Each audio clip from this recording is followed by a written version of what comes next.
కేసులో వంశీకి రిమాండ్.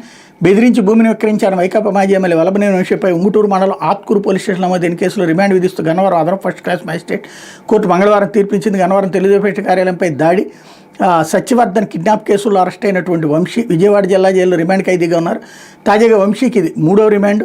తన అనుచరులతో కలిసి వంశీ బెదిరింపులకు పాల్పడి దాదాపు 8.91 ఎకరాలను విక్రయించారని తేలప్రోలుకు చెందిన ఎస్ శ్రీధర్ రెడ్డి ఇచ్చిన ఫిర్యాదుపై ఆత్కూరు పోలీసులు కేసు నమోదు చేసిన సంగతి తెలిసిందే. కేసులో A2గా ఉన్న వంశీ మీద వాళ్ళు సమర్పించిన పీటీ వారెంట్ను కోర్టు అనుమతించింది. దీంతో విజయవాడ జిల్లా జైలు నుంచి పోలీసులు సాయంత్రం గన్నవరం తీసుకొచ్చి కోర్టులో న్యాయాధికారి శిరీష్ ఎదుట హాజరుపరిచారు. ఆయనకి ఏప్రిల్ 1వ తేదీ వరకు న్యాయమూర్తి రిమాండ్ విధించారు. తర్వాత ఆయన తిరిగి విజయవాడ జిల్లా జైలుకి తరలించారు.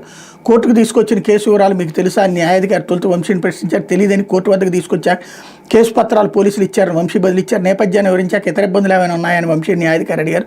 తనకు వెన్నునొప్పి సమస్య ఉందని, విజయవాడ జైల్లో ఇనప మంచం ఇచ్చారని, పరుపు ఇవ్వలేదని, కనీసం ఫైబర్ కుర్చీ లేదని విన్నవించారు. కోర్టు ఆదేశాల్లో ఉన్న వసతులన్నీ కల్పిస్తారన్న న్యాయాధికారి అదనంగా కావాల్సిన వసతులపై వ్యక్తిగత న్యాయవాదులతో పిటిషన్ సమర్పించాలని సూచించారు.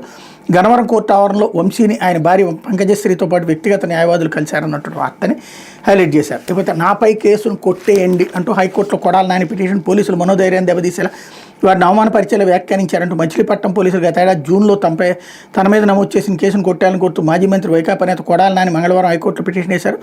తనపై తప్పుడు కేసు నమోదు చేశారన్నారు. నమోదు చేసిన సెక్షన్లు 7 ఏళ్లలోపు జైలు శిక్షకు వీలున్నవని, అందువల్ల తనకు నోటీసు ఇచ్చి వివరణ తీసుకునే పోలీసులను ఆదేశించాలని కోర్టును కోరారు. ఈ వివరాలను పరిగణలోకి తీసుకుని తనపై కేసును కొట్టాలని అభ్యర్థించారన్నటువంటి వార్తని హైలైట్ చేశారు. లేకపోతే సాక్షి అవినీతి నిత్య సత్యం అంటూ తల్లి బిడ్డ ఎక్స్ప్రెస్ సేవల కాంట్రాక్ట్ అస్మదీడికి కట్టబెట్టేందుకు అమాత్యుడు స్కెచ్. 3 ఏళ్ల కాలపరిమితి కాంట్రాక్ట్ మరో 2 ఏళ్లు పొడిగించేందుకు అవకాశం.